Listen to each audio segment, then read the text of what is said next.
Get live coverage and schedules for your favorite tournaments. Strafe. Everything eSports.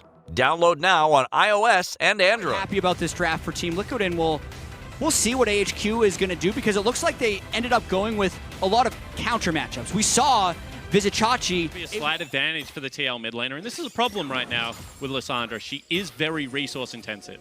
Well, this is now TL slightly outnumbering as they fight over this bottom river. We've seen these fights go interesting for LCS teams before. They're still sticking around. Doubleup gets flashed onto, shields are there, and Albus gonna look for a whole bunch of damage. Not Albus, that's an old team, but still Alex taking the bunch there. Double force to flash away. Core has to flash as well. His spells are on cooldown, and now looking a little bit more. Alex finds another slow. The flash in for Rainbow, and they're gonna find 400 gold. Core JJ drops as well. And this is the thing about getting an early game comp. You have to bring Rainbow into the play. That is what AHQ has decided. Flashless, altless Doubleup. This will be a tough one to avoid. 4v3 on level 5. Here comes the potential dive on in. Jumps forward, looks for the ulti, finds the root, finds a whole lot of damage with the knockup, comes in for Core JJ. This could be the turnaround. A double root, but it's still a 2-for-1. No, 2-for-2 as kills come across. Jensen's on his way. Only one died actually for TL. It's actually been a positive situation so far, as you've got a lot happening across this side. A big damage as Sarah's going to go down, and Waco's going to get hit, knocked into the air. Yet again, Team Liquid find a way to turn around the fight. No way out for the Ezreal. Auto attack slowly but surely. Jensen finds the kills. And sometimes comp is just king. TL's comp is... Now, still no answers being seen. In fact, the Jarvan's top side anyway. And when the game is like this, when they're splitting the map, I always love to just cast my eyes to the mini-map and check out what the top lane is. With Rainbow as Jensen as the Herald is under attack, but now Alex is here. This smite fight could be a bit difficult. Looking at the eye going down, the smite comes over, nicely done there, and 1,000,000 damage comes across. Xmithie's already gone. AHQ is showing big signs of life. And this is what they need to clean up. You already see Jensen has rotated into this top side. Doubleup, respectful of this. Oh, here comes the ult, and look at the immediate knockup. Ults from Fog of War, waits that little internal cooldown out, and now Core JJ just walks right away after that kill comes through. Much better decisiveness from Liquid. They are able to pick up the kill, roll wards, or the items to fight, or they're going to get this turret. A lot of damage at the very least. Xmithie could be in danger, walks backwards, stays alive just enough. Explosive cast. Not going to find the engage, though. Not immediately finds Doubleup. There goes the turret. Here comes the attempt from Jensen, but no. Once again, they find Xmithie, and Gragas goes down twice in a row now. The re-engage on Ziv likely to... that you are able to manufacture. She's an invisible champion, so it's very hard to gauge the skill, but so many times I hear people... Yes, yet, but the Mountain Drake, number 2 of the game, is alive. Alex puts down the flag, which means the engage angle is shown. Ziv finds a silence. Knocks up, and they might go for Xmithie. He's been the target the last few times. Rainbow's ultimate's almost back up, so as soon as that is, we can see a fight. Giant root, though. They force Alex away, and here comes the re-engage. Xmithie pops the stopwatch. Impact very, very low. Cannon Barrage buys some space, though. They knock in Rainbow. The charm there as well, and a kill comes through to Doubleup. The second root comes through on a Ziv. He put in the second chain, forcing the flash out. And you can just see how hard these team fights are going to be. That was nearly perfect. Multiple angles, as well as the ultimates available for the fight, but you can see the stand and deliver power of Xayah is unmatched on the current patch. Doublelift just able to swing the fight.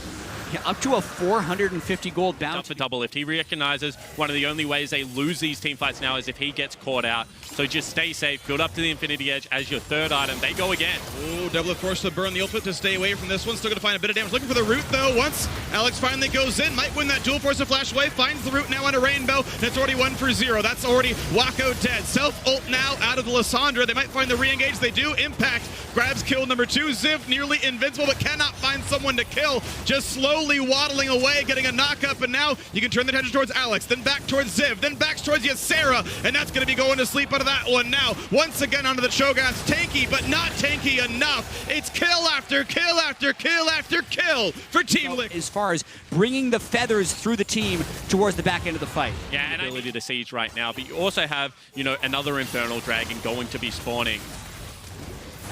There's also the other way of looking at it, that Rainbow would need to engage to make this game end, and if they go too far, well, they could brought just be him over. in. The cast says, please engage, please drop down, please die, and indeed he does. Team Liquid 11-5 out of this one. Waco pushed off. Xmithie I'm going to find some poke, but the mid inhib is down. Almost 30 minutes in, and TL looking inside the base. It's still 5v4. You talk about win time. It's only 30 minutes, and they can look for the Nexus turrets right now. The chain's coming across. Jensen can't quite find the root, and TL with the teammate knocked up. Impact forced to flash away, but the re-engage for Core JJ. Might mean the kills come across. Wako barely staying alive as the respawns do come through. 5 members of AHQ might stop the push, but TL don't find the autos on the turret just yet. They might look for Rainbow. Ult comes across for Ezreal.